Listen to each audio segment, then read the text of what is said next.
Has Switzerland always been neutral?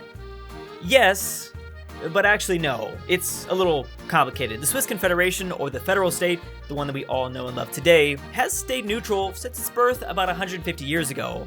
So technically, the current version hasn't really gone to war. However, you will find that they've been involved in many military conflicts over the last millennium. Their most recent one wasn't even that long ago. I mean, in the grand scope of things. But there actually might be a really good reason why they don't choose to fight, one that you might not expect. Switzerland is one of the oldest surviving republics, which is amazing considering their very cramped position on the map. Situated in between France, Germany, Italy, Austria, and Big Daddy Liechtenstein, it's kind of amazing this place still exists, especially when almost all their old neighbors are long gone. One of, if not the most important reason for this, are the Alps. Huge mountains like this one, which might or might not contain some sort of snow yeti. They have some of the largest lakes in all of Western Europe, and their rivers flow into 4 different seas throughout the continent. Their 8.5 million Swiss people mostly live in the flat area of the country, because, it's just a lot easier, and there are 2 major eras of Swiss history that contain the most wars. But throughout all of it, you will notice that there's this place they constantly fight with.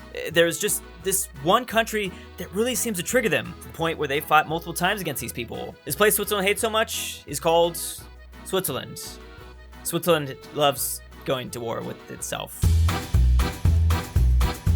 So at first, they were really divided, really divided. This land was controlled by a variety of different cultures, and it's always kind of acted as like an intersection to the other empires. There was obviously a lot of infighting at this time, but that doesn't really count because they weren't really officially a thing yet. They wouldn't pop up until the Swiss Old Confederacy. These 3 got the ball rolling, then followed by these 5. Some were cantons, others were city-states. And during this time, there were obviously a lot of wars. But one resulted in a landslide victory over Austria, which helped unite the nation even further. This was a big turning point in Switzerland's history. They would eventually go from this to this in a really short amount of time. There was a brief internal war. Like I said, they did like to fight each other a lot. The Confederation would go on to defeat their canton of Zurich, Austria, as well as France. So yeah, the odds were stacked against them. And don't let this fool you. This side was significantly smaller than the other one.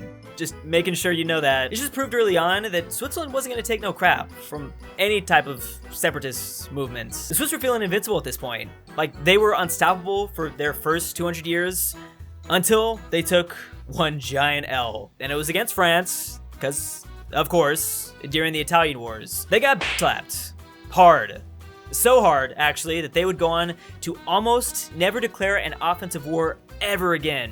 It was a close defeat, but it served as a definite wake-up call for the country as a whole. They would, however, still send out their Swiss mercenaries, which were feared throughout Europe for their ruthless reputation. I know how weird that sounds, but I'm telling you, these guys were brutal. This is partly why they were so dominant in wars during the start of their history. The Swiss pretty much held a monopoly over pikemen until the old Germans started coming around. And eventually, newer technology like gunpowder and artillery would cause these guys to kind of go downhill. But they would adapt in the following centuries, and they were repeatedly hired by the Dutch, Spanish, and most often by the French, weirdly. But this definitely contributed to overall Swiss neutrality. During the 30 Years' War, the war that everyone in Europe just had to join in on, Switzerland stayed out of it. But they kind of only stayed out of it because all the other major powers were dependent on their mercenaries, both sides. So they didn't really have anyone left to fight, even if they wanted to. So they'd eventually go on to leave the Holy Roman Empire, have a pretty big split from within because of religion, and then fight themselves just so many times. We've got the First War of Kappel, then the Second War of Kappel. These were both religious wars between the Catholics and the Protestants. As I've talked about before in other history videos, this was just a trendy thing to do in Europe at the time. It was all the rage. I would have done it. The First War of Kappel is kind of funny though, because it ended without a single battle. I mean, it might not have been for the best, and the problem was never resolved because there was a second one. But in a way, even though they had an official declaration of war, both Swiss sides were peaceful, because they didn't go after each other. They can't escape their neutral urges, even when fighting each other. Anyways, during the second one of these Kappels, we had once again Zurich fighting almost the rest of Switzerland. This still didn't solve the problems between the two faiths, as you will find out soon enough. Then we had the Peasant War about 100 years after that. This came down mostly to economics, which the ruling class ended up doing a series of reforms and even lowered some taxes. This was pretty important for Switzerland because they didn't have to deal with absolutism, which many of their other European neighbors would have to deal with that later on. And finally, we've got another civil war about religion. Yay! The War of Toggenburg ended with a Protestant victory. That was a first. The Swiss had been practicing neutrality for a while now, but this guy was gonna mess all that up. The French army invaded Switzerland and turned it into an ally known as Helvetic Republic, which is the Latin word for Switzerland, and that's kind of a pretty good idea when you have so many different people with all these different languages. Kind of, makes sense. But they resisted hard, with armed uprisings breaking out across the country. Most Swiss hated losing their democracy, as well as being forced to go to war for the French. They'd eventually have another huge civil war that was named after the huge wooden sticks people were using to fight with. It literally translates to War of Sticks. Like, can you imagine people hating their situation so much they're willing to use, like, tree branches or something they probably found on the ground against bullets? Like, unless you're Gandalf the Grey running around here hitting people with your staff, I wouldn't think it's a good idea. Strangely, it worked, though. Napoleon was forced to negotiate with the Swiss in order to preserve his power over the region. He realized this country was not a place that you could just force any form of government over. He ended up restoring many former traditions, as well as the old state powers from before his invasion. This momentarily made the Swiss happy, and some of their troops even served under France during their invasion of Russia. Something froze. I guess we know now, though, that the Swiss are not the secret ingredient against Mother Russia.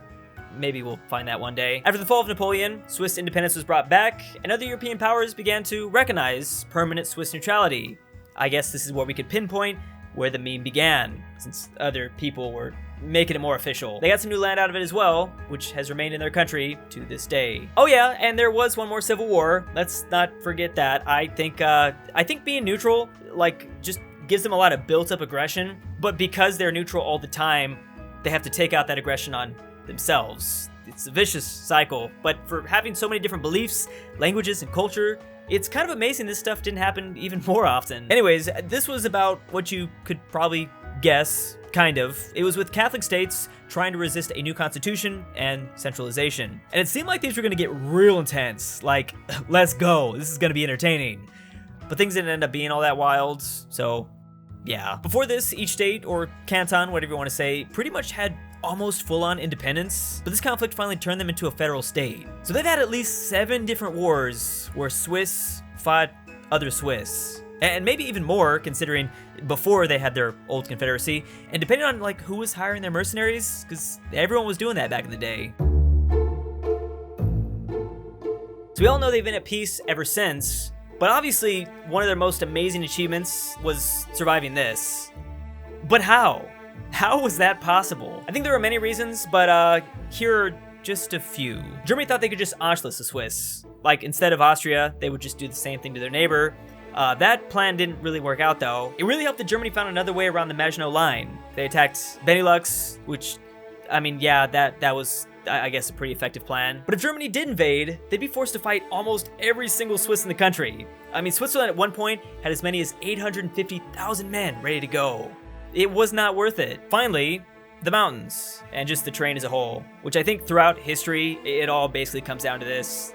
Driving tanks and other vehicles through this place would have been a nightmare. Plus, the Swiss were fully prepared to hide and then ambush from the Alps. That wouldn't have been very fun. They'd been fortifying and planning defensive strategies in these mountains for decades. The Germans really could have had a colder, snowier version of Vietnam, but instead of the trees speaking, the mountains would yodel. Oh yeah, and one more thing.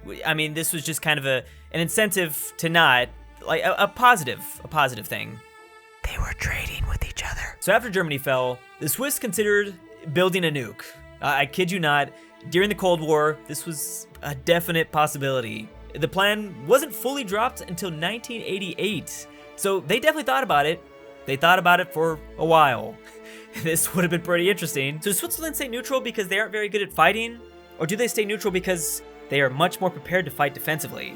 In the end, maybe the Swiss are not the lucky ones. Maybe the lucky ones are actually the countries deciding not to invade. So now you know the Swiss haven't always stayed out of it, historically speaking, and they're actually some pretty good warriors when they're not battling each other. There's a lot of great things about this place. I can't pinpoint just one. I think them being so rich is probably the biggest plus.